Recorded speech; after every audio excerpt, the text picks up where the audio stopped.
From San Antonio, Texas, home of the Alamo, the Riverwalk, and the World Heritage San Antonio Missions, this is the Exit Planning Coach podcast with John F. Dini.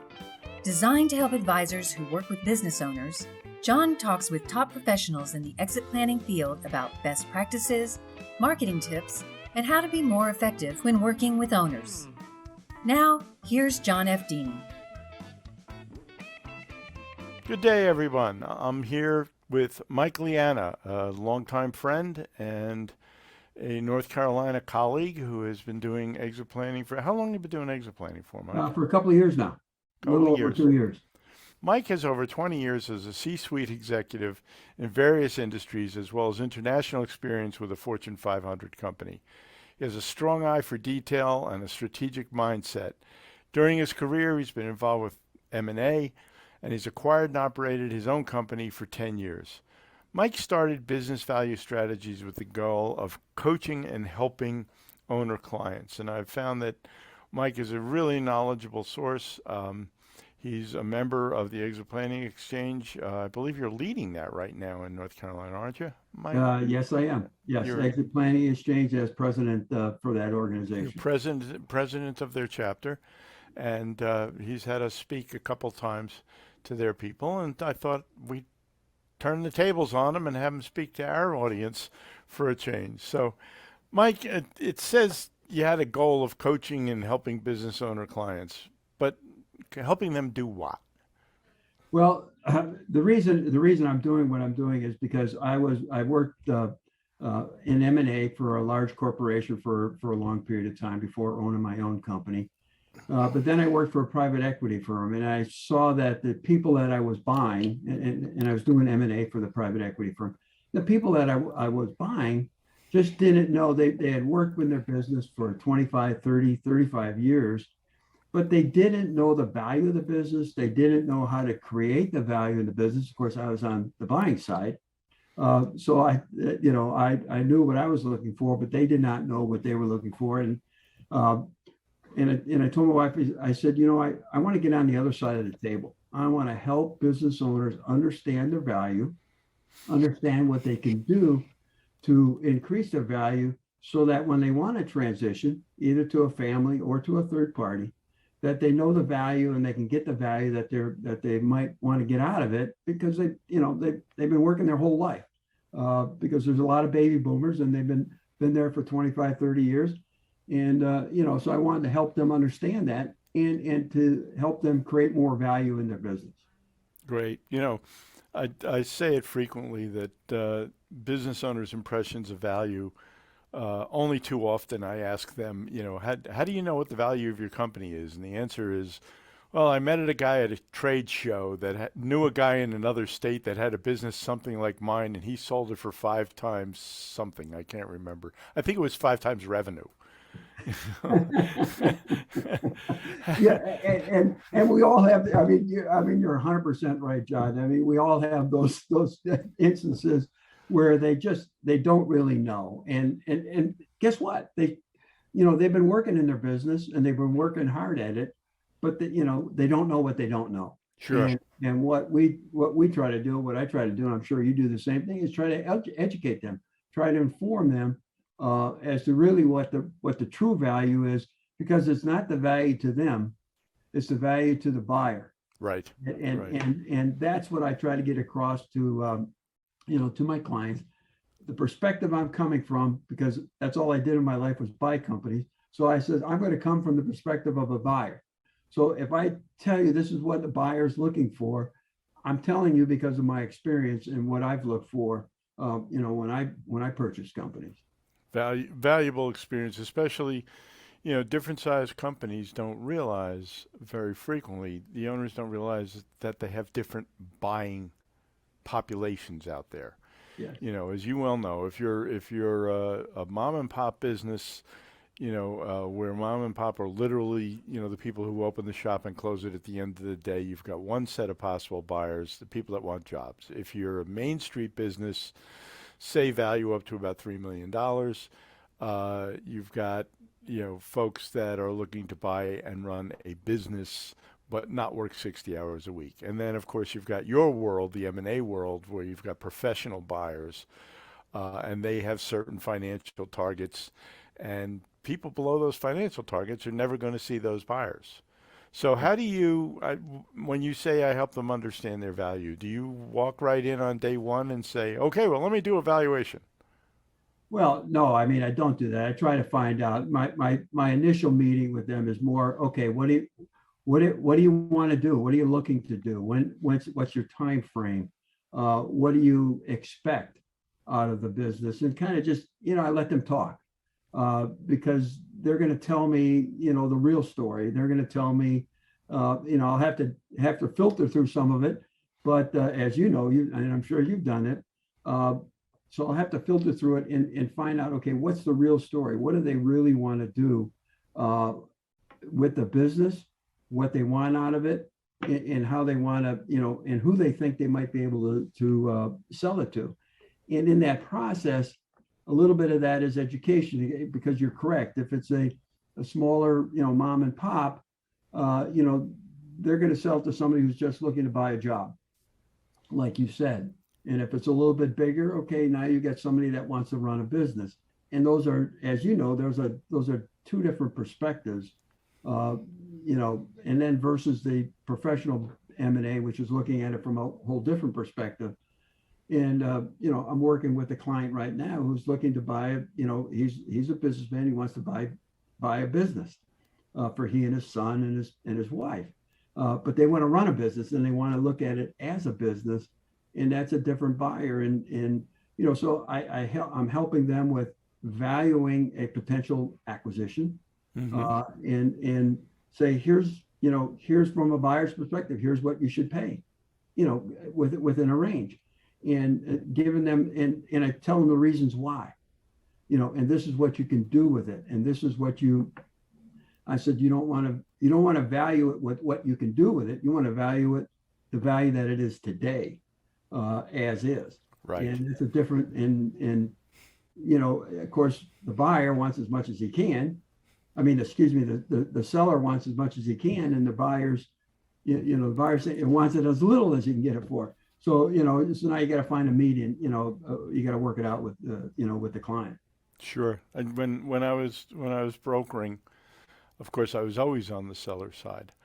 And, we had a very common saying in the brokerage industry: if an owner tells you that he wants to sell because he's burned out, look at his financial statements. He burned out 3 years ago.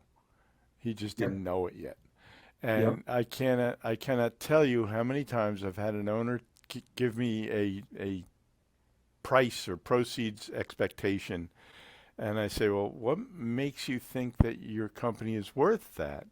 And they say, well, it used to be a lot better. And, if some young guy came in with energy and did all the stuff that I haven't been doing for the last 5 years, he could build it right back up. So that's what I want him to pay me for. I mean, you're right. I'm working with the client that I'm working with that's buying. He's got a company that he's looking at, that I'm looking at for him. And it's exactly right. The last 3 years have been going in the wrong direction. Not a lot, but going in the wrong direction. And of course, he's valued it at what it was worth 3 years ago. Yeah. Well, you say, you help them build up maximum value.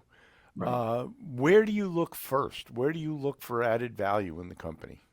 Well, I look to see what their team is. Who's on the team, who creates what value on the team, and a lot of them may not have a team. If it's small. I'm dealing with a different client to where, he doesn't have a team. It's him. And so I said, in order to create the value that you're looking to get out of the business, you need to go out and hire somebody who can run the business so that, number one, you can get away from it and step away from it, but yet have a team, somebody that you can, that you're basically marketing to a potential buyer. So that's one of the aspects I look at. I look at their so their structure. I look at the processes that they have in place, their customer concentration, and look at that and say, if it's a small amount of customers, they say, well, you need to grow some customer base because it's too risky for a buyer. And so I look at those kind of things. Same way with vendors, because right now supply chain is important. If you've got a minimum amount of vendors, now they've got control over you.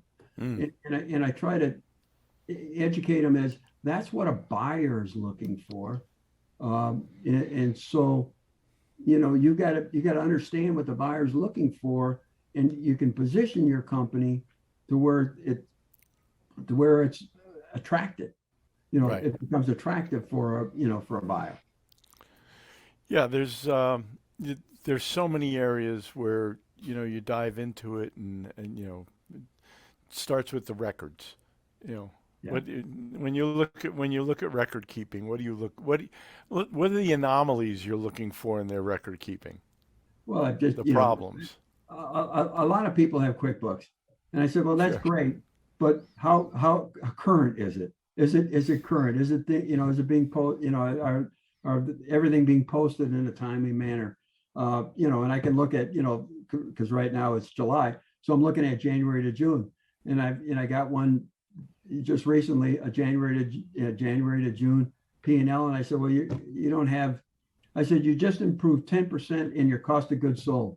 I said, it's not happening. So I says, I can tell you your QuickBooks is not current. So now you've all the numbers that you gave me just don't make any sense. But I look at the record keeping. I look at how they, how they're, because again, somebody that's buying it wants to get there and just step in and run a business. So if the systems and processes and procedures are in place, it becomes much more attractive. And that's Sure. what I'm showing. Sure. Yeah, it's I love that. I had one client tell me when I walked in and he used QuickBooks, and I said, and just making conversation, and why do you use QuickBooks? And he said, oh, it's a great program because you never have to actually close a month. You can go back and change things whenever you need to. Well, that's true. Made me a little more cautious when I was going through his records. Of course, yeah. I mean, and I do a lot of valuations for companies, and that's a lot of the way I do start with individuals is let me provide a valuation. You don't know what your business is worth. Let me give you a valuation, and then we can say, okay, now is this getting what you want out of it? And if it isn't, okay, let's get it to that number. If it is, okay, then it's good. Then you can do something with it. But as most, when I do the valuation, most don't meet the expectations of what they think the value is worth. So so now we work into a process of okay, how do you get there? Right. But I try to do the evaluation because I think it's a baseline, and that's all I tell them. I says all it is a baseline so that you know the value of your business. Okay, you're certainly an advocate for the seller now. It's a different situation. Let me come back in a minute. We've got to pay our way here and stop for a second just for a word from the sponsor, and then we're going to come back, and I want to talk about that advocacy and how you work on the owner's behalf and why. How would your practice survive if only 25% of your clients were happy with your work? How many referrals would you get? Would you advertise that success rate? Over the last decade, both the Exit Planning Institute and PwC have surveyed owners and found that 75% were profoundly unhappy a year after their exits. In 10 years, the exit planning industry has done little to fix this issue. Business owners need purpose, direction, and activity after exiting. Planning for that starts with your very first coaching conversation. We work with advisors who believe that clients should be happy after exiting. ExitMap is a structured discovery process that helps you have deeper conversations about client options, objectives, and life after the business. We help you launch better transitions. Take a test drive at exitmap.com. Okay, welcome back. We're here with Mike Leannah from Business Value Strategies, and we're talking about his advocacy, with business owners, and after years on the acquisition side, how he helps them by taking the buyer's view while he's working on the seller's interest, in the seller's interest. Mike, we talked about advocacy, and you and I have talked about business owners having to run their business through the transaction process. Tell me a little bit about how you see yourself as an advocate for the seller in this process. Well, in this process, I try and, I'm working with them as they go through the process so that they can continue to run their business. But I help them because, I've dealt with the attorneys and all the issues and the brokers and buyers. So, I know I have a pretty good idea and know what people expect. And so that I can help the owner out in setting expectations for him or her, and for the buyer, so that because that's, I think, is important, because it's as the process, the deal transaction process it goes over a period of time, and there's ups and downs. And when I bought my company, I told the owner, I said, you gotta understand one thing. You want to sell and I want to buy. Let's keep that as the goal. And I says, and we will be in a roller coaster. So just go on, get on a ride, and let's go for the roller coaster ride, because you're gonna love me and you're gonna hate me, and I'm gonna love you and I'm gonna hate you in this process. But the bottom line is, you want to sell and I want to buy. And we went through it, and we had our ups and downs, just like all transactions. But the process was, let's get to the end, and let's make it happen. And as an advocate for the owner, I'm sitting there trying to move the process along, because it is a distraction. And so I help them with minimizing that distraction as much as possible. Yeah, I know I had a client who, nice company, about 120 employees. And they put themselves on the market, and they hired a very good investment banking firm to do it for them. And they had a number of very, very qualified buyers. And they finally went into serious negotiation, exclusivity, with an international corporation, not a U.S.-based corporation, actually somebody that had employees in the six figures. Mm-hmm. And he and his two partners were working their way through the due diligence with the help of their CPA and their law firm. The other party on the buy side put 24 people on the transaction. Of course. And they were entering the fourth quarter, and they were getting right down to the finish line. I mean, literally a week or less to the finish line. And their fourth quarter numbers came in, and they completely missed their projections. All three of the owners were totally wrapped up, and they were shocked. I mean, they weren't watching the baby, And they turned, they looked, and they said, "Oh my goodness, what happened to our sales?" And the buyer said, "Well, we don't know what happened to your sales, but our offer just went from X for 100% of your company to half of that as a multiple for 1/3 of your company. And we're only doing this to see if you can straighten it out."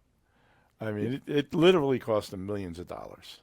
Yeah, and I've seen the same thing. I've seen the same thing happen, and that's really a critical element for the owner. They can't lose because it does take time. As you know, it takes a considerable amount of time to go through the whole process. Mm-hmm. And if you lose sight, you could lose, like you said, you could lose the deal. And I've seen it. I mean, I've been in some deals to where I offered and told the guy, "Here's the price." He said, "No, I don't think I want that." I said, "Okay, I'll come back a year from now and offer you half price, because I know where it's going." And he said, "Well, what do you mean?" I said, "Well, give me a call in a year from now, and we'll see if I can get you half the price." And he did. He actually called me up a year later. He said, "Mike, is that half price still good?" I said, "I don't know." oh, that's a bitter pill. I don't know. I have to go find out. But I said, if you're asking me that, it's probably not. That is a bitter pill to swallow. Yes, You yes, know. it is. It was a, $25 million deal. So that's a chunk of change. Yes, yes. You know, we call ourselves planners. You know, we do exit plans. I know you and I belong to the same associations, and it's all their exit planning associations. So somebody comes in and said, or you come in rather, and somebody says to you, "Okay, you've looked at my organization. I need some help on my processes. I need to do some hiring.